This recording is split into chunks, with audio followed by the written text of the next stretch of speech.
نحمده ونصلی علی رسوله الکریم اما بعد فاعوذ باللہ من الشیطان الرجیم بسم اللہ الرحمن الرحیم۔ ناظرین کرام، جنرل نیوز کے پروگرام کے ساتھ میں ہوں خواجہ عاشق حسین۔ ناظرین کرام، ماہ رمضان المبارک کی آمد ہے اور یہ وہ بابرکت مہینہ ہم پر سایہ فگن ہو رہا ہے، جس کی ہر گھڑی رحمت بھری ہے، جس کے دن بھی برکتوں والے ہیں، جس کی راتیں بھی رحمتوں والی ہیں، اور اس میں اللہ کی رحمت چھما چھم موسلادھار بارش کی طرح اہل ایمان پر برستی ہے۔ اسلامی کیلنڈر کا 9واں مہینہ رمضان المبارک، جس کو شہر اللہ کہا جاتا ہے، یعنی اللہ کا مہینہ کہا جاتا ہے، رب العالمین کا مہمان بن کر امت مسلمہ کی گناہوں کی معافی کے لیے دنیا میں جلوہ افروز ہوتا ہے۔ اللہ رب العالمین کی تجلیات خاصہ کا نزول ہوتا ہے، اہل ایمان کو اپنے گناہ دھونے کا موقع مل جاتا ہے۔ یہ وہ مہینہ ہے جس میں اہل ایمان توبہ استغفار کے ذریعے رب کی رضا اور خوشنودی کو حاصل کر کے جنت کا پروانہ حاصل کرتے ہیں۔ بے زبانوں کو جب وہ زبان دیتا ہے، بے زبانوں کو جب وہ زبان دیتا ہے، پڑھنے کو پھر وہ قرآن دیتا ہے، بخشنے پہ جب آئے امت کے گناہوں کو تو تحفے میں گناہگاروں کو رمضان دیتا ہے۔ ناظرین کرام، ہمیں اس ماہ مبارک جو اللہ کا مہمان بن کر آ رہا ہے، اس کا استقبال کرنا چاہیے۔ عالی مرتبت مہمان آتا ہے تو اس کے شایان شان انتظامات کیے جاتے ہیں۔ یہ ماہ مبارک ہماری مغفرت کے لیے، ہماری بخشش کا سامان لے کر اللہ کا مہمان بن کر ہمارے پاس آ رہا ہے۔ ہمیں اس کا استقبال کس طرح سے کرنا چاہیے؟ وہ مہینہ جس کے متعلق نبی کریم علیہ الصلاۃ والتسلیم دعائیں مانگا کرتے تھے، اور آقا علیہ السلام بڑی خوش دلی کے ساتھ اس کا استقبال کیا کرتے تھے، اور اس سے محبت کرتے ہوئے اکثر پانے کی دعا کیا کرتے تھے۔ ایک موقع پر نبی رحمت صلی اللہ تعالی علیہ وسلم نے ارشاد فرمایا، ماذا یستقبلکم وتستقبلون، اے میرے صحابہ، سوالیہ انداز میں پوچھا، کیا جانتے ہو کہ تم کس کا استقبال کر رہے ہو اور کون تمہارا استقبال کر رہا ہے؟ اللہ اکبر۔ حضرت عمر فاروق رضی اللہ تعالی عنہ نے عرض کی، یا رسول اللہ، کیا وحی نازل ہونے لگی ہے؟ فرمایا نہیں۔ فرمایا کوئی دشمن حملہ آور ہونے والا ہے؟ آپ نے فرمایا نہیں۔ عرض کی حضور پھر کون سی بات ہے؟ آپ نے ارشاد فرمایا، ان اللہ یغفر فی اولی لیلۃ من شہر رمضان لکل اہل القبلہ، کہ اللہ رب العالمین رمضان المبارک کی پہلی شب کو تمام اہل قبلہ کی مغفرت فرما دیتا ہے۔ نبی کریم علیہ الصلاۃ والسلام شعبان المعظم کے آخری دنوں میں رمضان المبارک کے استقبالیہ خطبہ صحابہ کرام علیہم الرضوان کو دیا کرتے تھے۔ بخاری مسلم کی صحیح احادیث میں حضرت انس رضی اللہ تعالیٰ عنہ سے مروی حدیث مبارکہ موجود ہے۔ نبی کریم علیہ الصلاۃ والسلام نے فرمایا، لوگو، تم پر ایک ایسا مہینہ سایہ فگن ہونے والا ہے جس کے فرض کو اللہ نے، جو فرض ادا کرے اس کو 70 فرضوں کا ثواب، اور جس کے نفل کا ثواب فرض کے برابر قرار دیا ہے۔ فرمایا کہ جس کا پہلا عشرہ رحمت ہے، وَأَوْسَطُهُ مَغْفِرَةٌ وَآخِرُهُ عِتْقٌ مِّنَ النَّارِ، جس کا پہلا عشرہ رحمت، دوسرا مغفرت، اور تیسرا جہنم سے آزادی کا عشرہ ہے۔ اگر ہم یہ سوچتے رہیں ٹھیک ہے، جیسے پہلے رمضان شریف آتا تھا، ہم بغیر تیاری کے ساتھ ماہ رمضان المبارک میں داخل ہو جاتے ہیں، اور پھر آج کل میں ایک ایک کر کے دن گزرتے چلے جاتے ہیں، رفتہ رفتہ ہماری عادت بنتی ہے، اتنے میں رمضان المبارک اختتام پذیر ہو جاتا ہے۔ صحابہ کرام علیہم الرضوان شعبان المعظم کے مہینے میں ہی اپنے دنیاوی مصروفیات معاملات کو انجام دے لیا کرتے تھے۔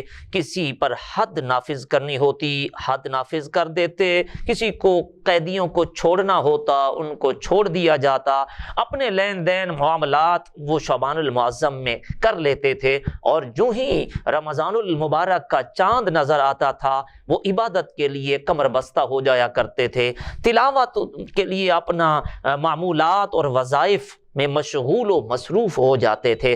ہمیں کس طرح سے استقبال کرنا چاہیے؟ وہ کسی شاعر نے خوبصورت بات کہی ہے کہ دل میں پھر سے خوشیوں کا پیغام آ رہا ہے، دل میں خوشیوں کا پھر سے پیغام آ رہا ہے، مبارک ہو مومنو پھر سے رمضان آ رہا ہے۔ ناظرین کرام، ہمیں اس مبارک مہینے میں کیا کرنا چاہیے؟ ایک تو اپنے کاموں کو جلدی سے نمٹا دیجئے، دنیاوی امور کو، اگر کوئی شاپنگ کرنی ہے، عید کی تیاری کرنی ہے، سحر و افطاری کا سامان لینا ہے، خورد و نوش کی جو خرید و فروخت کرنی ہے اس کو بھی پہلے سے کر لیجئے، تاکہ رمضان المبارک کی مقدس ساعتیں ان فضولیات میں ضائع نہ ہوں، کیونکہ ایک ایک گھڑی رمضان المبارک کا ایک ایک لمحہ قیمتی بنائیں، اس کو اللہ رسول کے یاد میں گزاریں۔ اور دوسرا، ابھی سے فرائض کا اہتمام کیجئے، وقت سے پہلے مسجد میں جائیں، تاکہ ابھی عادت بنی ہوئی ہوگی تو رمضان المبارک میں ہمارے معمولات میں کوئی زیادہ تبدیلی نہیں آئے گی۔ اور ذاتی ذمہ داریاں جو ہے وہ کم کریں، اور اس کے ساتھ ساتھ جسم کی بجائے روح کو نکھارنے کی کوشش کریں، اپنے ظاہر کے ساتھ ساتھ باطن کو سنوارنے کی کوشش کریں، آنسوؤں کے ذریعے اللہ کی رضا کو پانے کی کوشش کی جائے۔ اور نبی کریم علیہ الصلوۃ والسلام نے ارشاد فرمایا کہ اس مبارک مہینے میں 4 چیزوں کی کثرت کرو، 4 خصال، ان کی کثرت کرو۔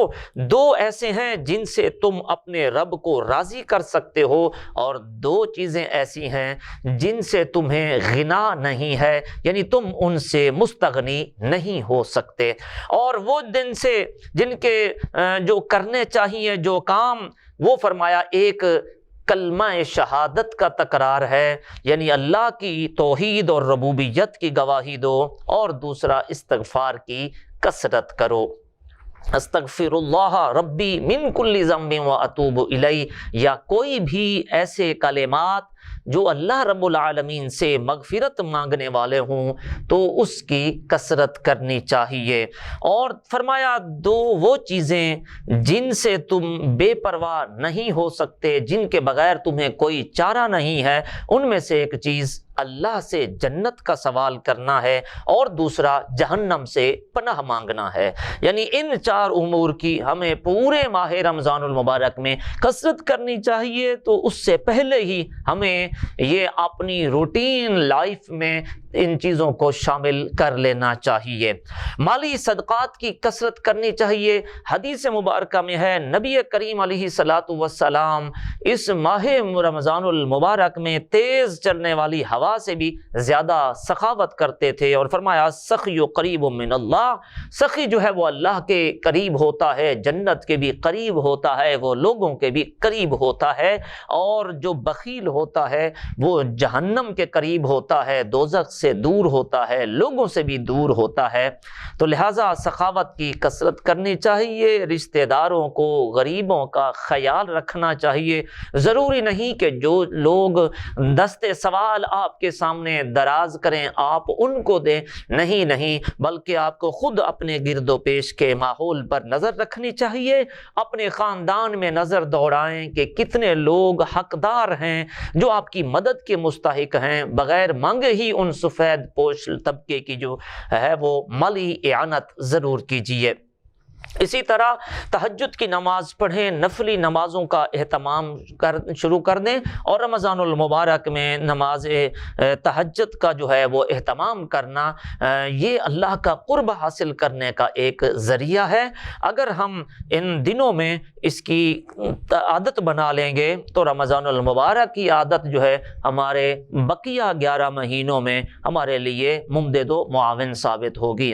اسی طرح سے قرآن کریم کے تلاوت کو اپنا معمول بنائیے، ترجمہ قرآن پڑھنے کی اور صحیح تلفظ کے ساتھ قرآن کی تلاوت کی عادت بنائیے۔ قرآن کریم کو بار بار ختم کرنے کی بجائے آپ ترجمے کے ساتھ، اس کی تفسیر کے ساتھ اس کو سمجھ کر پڑھیے۔ بے شک تھوڑا پڑھیں آپ، لیکن سمجھیں کہ باری تعالیٰ نے ہمیں پیغام کیا دیا ہے۔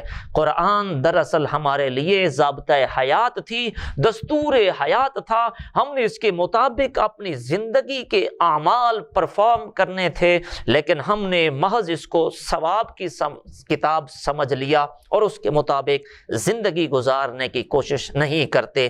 اسی طرح اسی مبارک مہینے میں آپ ذکر کی کثرت کیجئے، تعلق باللہ قائم کرنے کی کوشش کیجئے، دعاؤں کی کثرت کیجئے، کیونکہ یہ جو مہینہ آ رہا ہے اس میں دعائیں قبول فرماتا ہے رب العزت۔